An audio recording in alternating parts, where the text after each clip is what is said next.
ഒരുപാട് ആളുകൾ ഫോൺ വാങ്ങിക്കുന്നു, അവസാനം പറയുന്നു ഭയങ്കര ഹാങ്ങാണ്, അതുകൊണ്ട് തന്നെ ഈ ഒരു പൈസക്ക് അത് മുതലില്ല എന്നൊക്കെ. പക്ഷേ എല്ലാ ആളുകളും എന്ന് ഞാൻ പറയാൻ ആഗ്രഹിക്കുന്നില്ല. പലപ്പോഴും നമുക്ക് പറ്റുന്നൊരു തെറ്റുണ്ട്.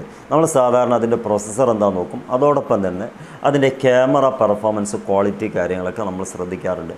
പക്ഷേ കാതലായ ഒരു കാര്യം അവിടെ വിട്ടുപോവാണ്, റാൻഡം ആക്സസ് മെമ്മറി അഥവാ റാം എന്ന് പറയുന്നത്.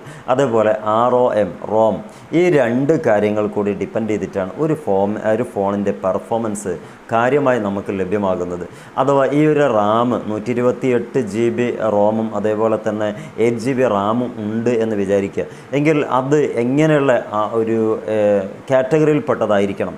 സാധാരണ നമ്മൾ ഒറ്റ കാറ്റഗറി ആയിട്ടാണ് എണ്ണാറുള്ളത്. റാം എന്ന് പറഞ്ഞാൽ 8 GB റാം എന്ന് പറയും. അതോടൊപ്പം തന്നെ റോം, അതിൻ്റെ സ്റ്റോറേജ് എന്ന് പറഞ്ഞാൽ അതുകൊണ്ട് അത്യാവശ്യം 256 ഉണ്ട്, 256 ഉണ്ട് എന്നൊക്കെ പറയും. പക്ഷെ അതിൻ്റെ കാറ്റഗറി ഏതൊക്കെയാണെന്ന് നോക്കിയിട്ട് വാങ്ങിക്കുമ്പോൾ മാത്രമേ നല്ല ഒരു പെർഫോമൻസ് നമ്മൾ പ്രതീക്ഷിച്ച ആ രീതിക്ക് ആ ഫോൺ ഉപയോഗിക്കാൻ പറ്റുള്ളൂ.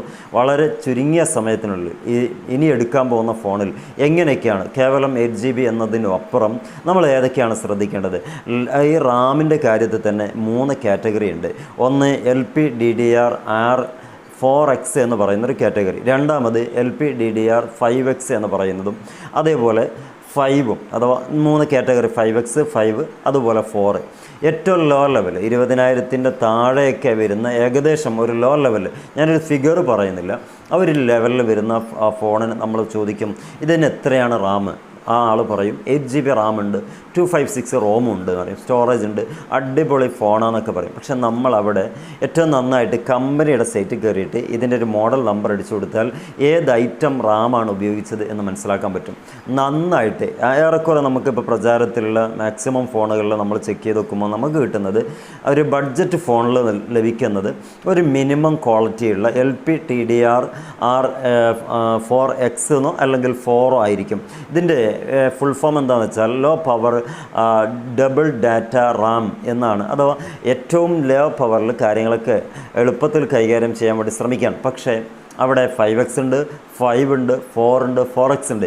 ഇതിൽ മികച്ചത് ഏതാണെന്ന് ചോദിച്ചാൽ ലോ ലെവൽ ബഡ്ജറ്റ് ഫോണുകളിലൊക്കെ വരുന്നത് സാധാരണ രീതിക്ക് ഒരു ഗെയിം കാര്യങ്ങളിലൊക്കൊന്നും അത്ര വേണ്ടെങ്കിൽ ആ ഫോണിനൊക്കെ ബഡ്ജറ്റ് ഫോണായിട്ട് അറിയപ്പെടും. ആ ഫോണിലൊക്കെ സാധാരണ രീതിക്ക് വരുന്നത് ആക്ച്വലി നമ്മൾ വിചാരിക്കുന്ന 8 GB ഫുള്ളി സ്മൂത്തായിട്ട് വർക്ക് ചെയ്യുന്നതല്ല എന്ന് മിനിമം നമ്മളൊന്ന് മനസ്സിലാക്കണം. അതിൽ ഏറ്റവും ലോ ലെവൽ അല്ലെങ്കിൽ ഒരു ഓൾഡ് ജനറേഷൻ എന്നൊക്കെ പറയാറുണ്ടല്ലേ, അതിൽ വരുന്നത് ഒരു LPDDR4X എന്ന് പറയുന്ന ഒരു റാം ആയിരിക്കും, റാൻഡം ആക്സസ് മെമ്മറി ആയിരിക്കും.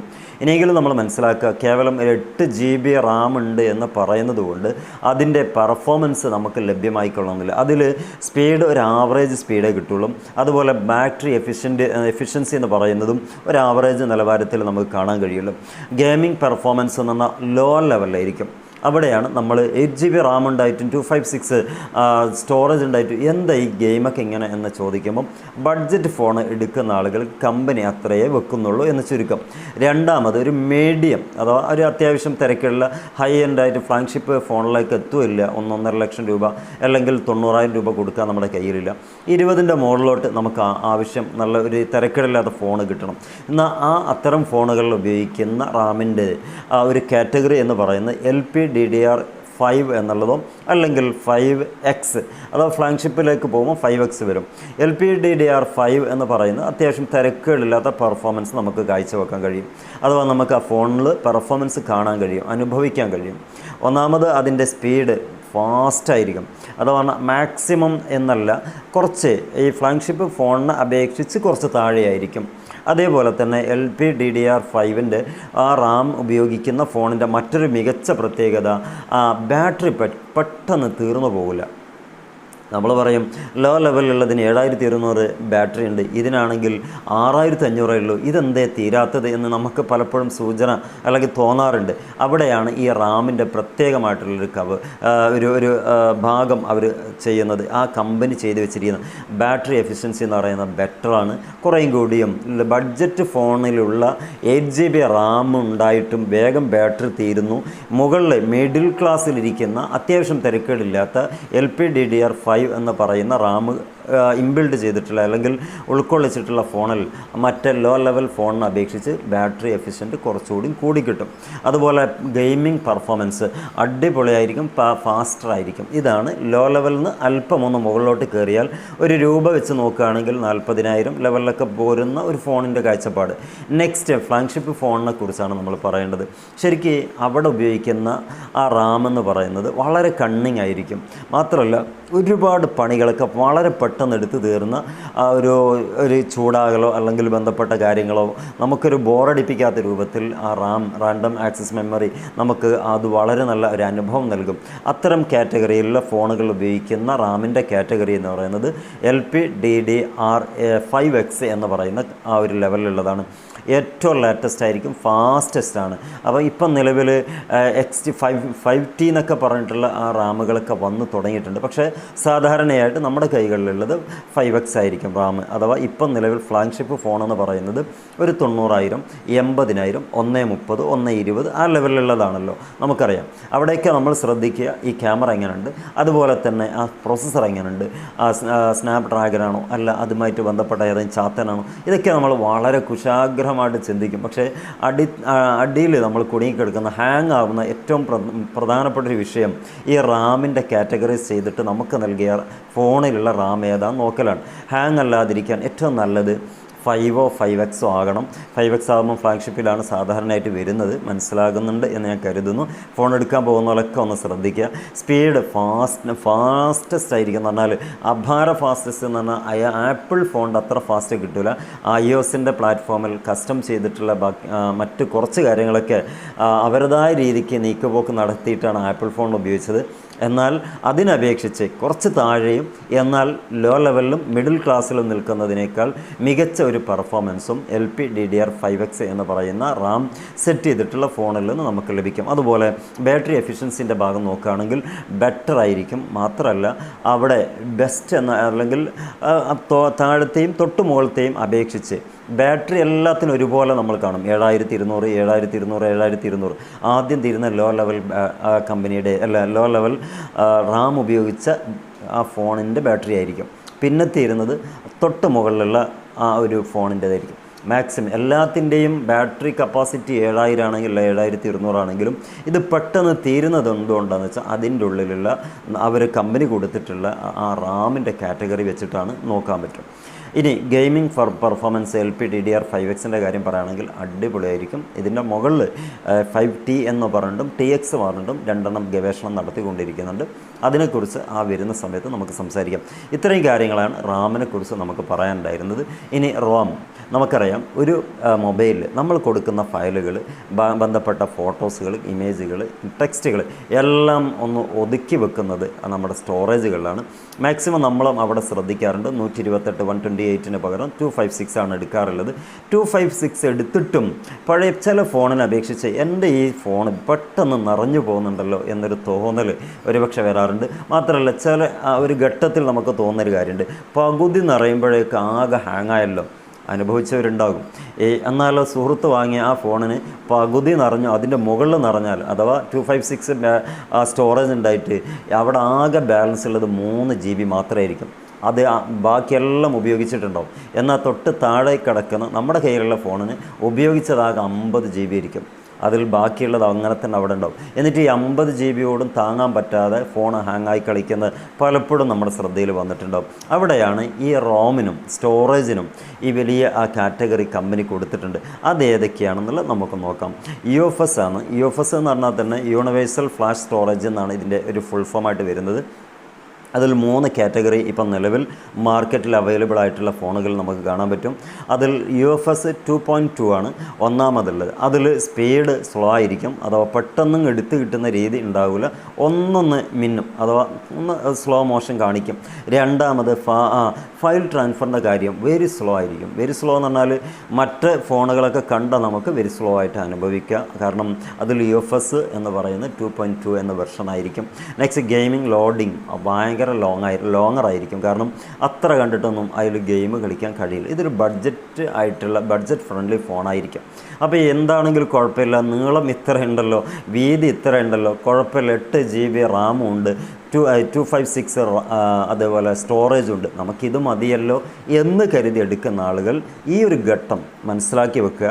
ഈ GB റാമും GB റോമും നോക്കിയിട്ട് മാത്രം പോരാ, അതിൻ്റെ കാറ്റഗറി, അതിൻ്റെ വെർഷൻ ഏതാണെന്നും കൂടി നോക്കുക. അപ്പോഴാണ് നമ്മുടെ ഫോൺ പെർഫോം ചെയ്യുമോ ഇല്ലയോ എന്നറിയുള്ളൂ. നെക്സ്റ്റ് ലെവൽ ഒരു സ്റ്റോറേജാണ് UFS 3.1.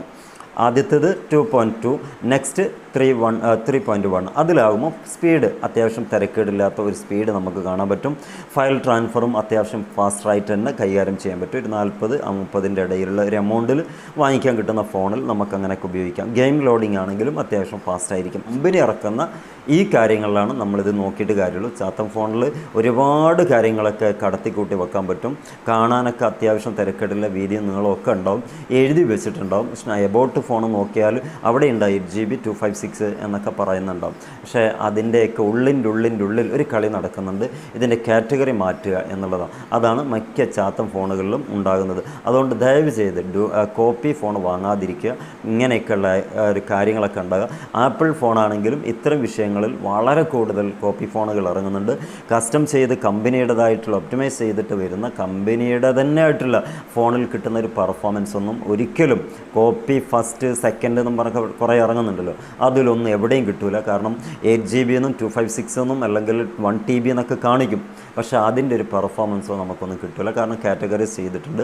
അതിൻ്റെ ഉള്ളിൽ തപ്പി നോക്കിയാൽ നമുക്ക് കാണില്ല അതിൻ്റെ മറ്റ് ഭാഗങ്ങൾ. ഇനി ഇതിൽ സെക്കൻഡ് കാറ്റഗറിയിലുള്ള മിഡ് റേഞ്ച് കാര്യങ്ങൾ നമ്മൾ പറഞ്ഞു കഴിഞ്ഞു, മനസ്സിലാകുന്നുണ്ടാവും എന്ന് ഞാൻ കരുതുന്നു. ഇനി രണ്ടാമത് ലാസ്റ്റ് ഈ ഫ്ലാഗ്ഷിപ്പ് ഫോണിൽ വരുന്ന ആ ഒരു റോം എന്ന് പറയുന്നത് കറക്റ്റായിട്ട് നല്ല അടിപൊളിയായിട്ട് ഇന്ന് ലേറ്റസ്റ്റ് ആയിട്ട് വരുന്ന വേർഷനാണ് UFS 4.0 എന്ന് പറയുന്നത്. സൂപ്പർ ഫാസ്റ്റ് ആയിരിക്കും. അതുപോലെ സ്പീഡിൻ്റെ കാര്യം, നമുക്ക് എന്ത് കാര്യത്തിലും പെട്ടെന്ന് ടക്ക് എന്ന് പറഞ്ഞിട്ട് കാര്യങ്ങളൊക്കെ നീക്കാൻ പറ്റും. അതേപോലെ ഫയൽ ട്രാൻസ്ഫർ, കണ്ണ് ചിമ്മി തുറക്കുമ്പോഴേക്ക് കാര്യങ്ങളൊക്കെ ഫയൽ ട്രാൻസ്ഫർ ആയിട്ടുണ്ടാവും. നമ്മളിങ്ങനെ പിടിച്ച് അപ്പുറത്തേക്ക് ഇടുന്ന സെങ്ങുണ്ടല്ലോ, അതൊക്കെ ഇത്തരം ഫ്ലാഗ്ഷിപ്പ് ഫോണുകളിൽ കിട്ടുന്നത് ഇത്തരം സ്റ്റോറേജും അങ്ങനെ നേരത്തെ പറഞ്ഞതുപോലെ റാമും ഉള്ളത് കൊണ്ട് മാത്രമാണ്. അതേപോലെ ഗെയിമിംഗ് ലോഡ് വളരെ ഫാസ്റ്റസ്റ്റ് ആയിരിക്കും. അത് നല്ല ഫ്ലാഗ്ഷിപ്പ് ഫോണുകൾക്ക് ഇങ്ങനെയാണ് പെർഫോമൻസ് ഉണ്ടാകുക.